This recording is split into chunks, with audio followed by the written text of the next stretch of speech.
Thank you so much for joining us here on a Monday morning. I'm Arlen Bowling with you, and again, thoughts and prayers to everyone affected in eastern Texas and southern Louisiana, all of Louisiana, where they could be flooded from the remnants of Hurricane Harvey. And that's going to be a long, long week. And now, of course, our concern is also in the southeast coast as well.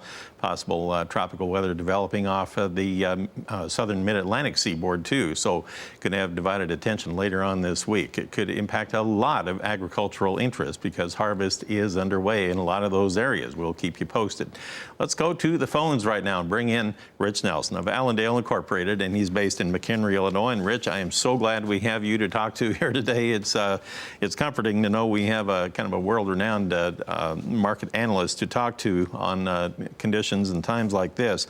There's a lot of stuff to talk about. We have Hurricane Harvey that is decimating eastern Texas and southern Louisiana, and we don't even know what the total impacts will be. As the National Weather Service said yesterday, it's unprecedented. We don't even know what to predict for potential impact. We've never seen anything like it before. Then we also had the Midwest crop tour that wrapped up here on, they announced it Friday, I guess, the final tour results. Corn 167.1 bushels an acre. We had soybeans at 48.5, and then you guys have your own crop survey going on, and I believe you wrap that up the end of this week. Is that correct? It's actually we wrapped up on Wednesday, and we'll be releasing the actual results here on Friday here. So we're looking forward to see what that's going to say here for us. Okay, so given the numbers that we had last week, let's turn our attention to that here for just a second. Do you think that took the market by surprise at all? I didn't see much market impact over the weekend on the Globex trade. Yeah, I think the message for the first few days of this tour was basically that the outside areas did have some okay crops here, and the big surprise for us was that the Illinois, Indiana number, or Illinois and Iowa numbers didn't see that much of a big decline at all. So in terms of the trade focus, I think we kind of saw some pre-advanced understanding of what would be seen with this yield number, but bottom line, like you mentioned here, it was a decline compared with the USDA, but probably not what we've been talking about just a few weeks ago. Do you see any trends developing on the numbers that have been coming into you guys or not? Well, I will say the numbers have been variable, which is one thing where, while basically I'm not going to even say any type of influence or bias towards how the survey is going until we actually sit down with the entire 2-week survey and look at the numbers as a whole. So I'm not going to make any claims simply because the numbers are so variable, especially among some key states. Well, that would absolutely reflect the results from the Midwest crop tour as well. I had a similar situation. It could be a tough competition or deal this year just to come up with some sort of an average yield estimate. Now, I wanted to talk with you, too. We have weather updates that have come out over the weekend, and some weather people are predicting a surge of cold air dropping out of Canada, maybe by the end of this month or early into September there. That could keep, well, the soybean traders on edge a little bit here, I guess, as we move forward. They haven't built in anything in the market apparently yet, but do you think that's something that could change here this week? I think it's something we do have to pay attention to very closely. Now, this below normal temperature issue did help save a lot of this crop here during the second half of pollination. Also, much of the bean crop had been benefited very much from this below normal temperature issue. But now we are talking about this moving into September with some cold temperatures, and this is now where maybe this will be a slight concern. Just like we saw back in 2009 when you had that record crop at that time, the cold temperatures, which lasted from the late summer through the fall, did trim a little bit of yields and certainly some quality. So maybe the second discussion will be seen here for this year. Okay, and we did receive word just now, 160,000 tons of corn sold to Mexico for the new crop marketing year.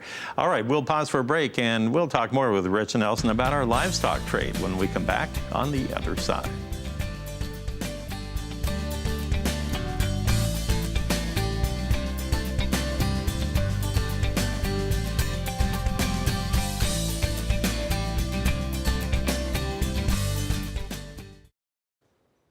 Let's continue our conversation with Rich Nelson of Allendale Incorporated, and he is based in McHenry, Illinois.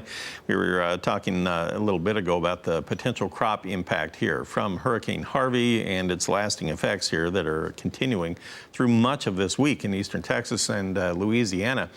Not to be left out here, Rich, big concern is cattle. Texas, well known for just huge cattle production. This has to be a huge concern as well, because I know I've seen numerous photos and videos of cattle being herded to higher ground, some of them swimming to higher ground.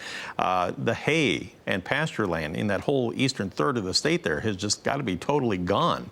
I don't even know where to go with the total impact here on the cattle industry. No one really has a grasp on that yet, and we've had several disasters already, wildfire disasters and such, and drought in the north. Do you think that this event is going to have an impact here on our livestock trade this week? I think it will give us a slightly higher bias, no doubt, as far as this discussion just from the storm. One thing to keep in mind, of the 50-some-odd disaster counties in Texas, I believe it's about a quarter of all cattle are in those counties for Texas as a whole. So this will be something we've got to watch very closely. On the same token for the cattle, this also comes after we had a bullish cattle on feed report on Friday afternoon. Placements only 2.7% over last year in July, stopping that 8-month very big trend of heavy placements. So I would certainly say the storm, in addition to Friday's placement numbers, will provide a little support here for us on cattle. So here's a closer look at those numbers. We have them on the screen for our viewers right now. And on the cattle on feed report, in case you missed it, when it came out Friday afternoon, the on-feed number as of August 1st was pegged at 104% of a year ago. In other words, a 4% increase. The trade was looking for an average guess of 104.7%. The placements in July came out at 103%, or a 3% increase, and the trade was looking for almost 106%. So that was a bit of a surprise to the trade. Marketings at 104% were a little bit light. The trade was looking for 100.6%, at least based on a survey done by the Wall Street Journal before that report actually came out. Rich, now that we are past that, and then we talked about the potential storm impact, we also have the end of the month coming up here. Does that set the stage here for some real unusual things to happen here this week in the market? I certainly would think it gives this market certainly a chance at making some interesting moves. One thing, of course, is leading into the end of this month discussion is we've had lower prices pretty much the entire month. Maybe you can also make some arguments about some stability or some profit taking before this month end as well as a second point of discussion. Okay, on the livestock summary from Friday afternoon, according to USDA, looking at our cash cattle sales, looks like on a live basis we did have some, about 450 head in Texas that were reported sold at 107 per hundredweight.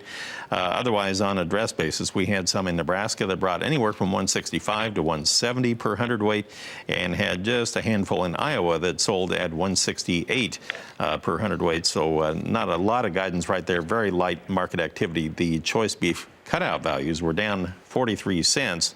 On Friday afternoon, according to USDA, the selects were down 36 cents.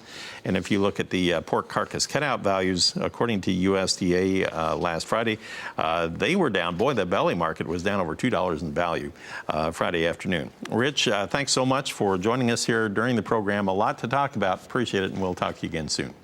Sounds great. Thank you. Thanks, Rich. Rich Nelson of Allendale Incorporated in McHenry, Illinois. Almost ready to find out. Do some price discovery here, Jen. It'll be an interesting Monday, without a doubt. It will. Thank you very much, Marlon.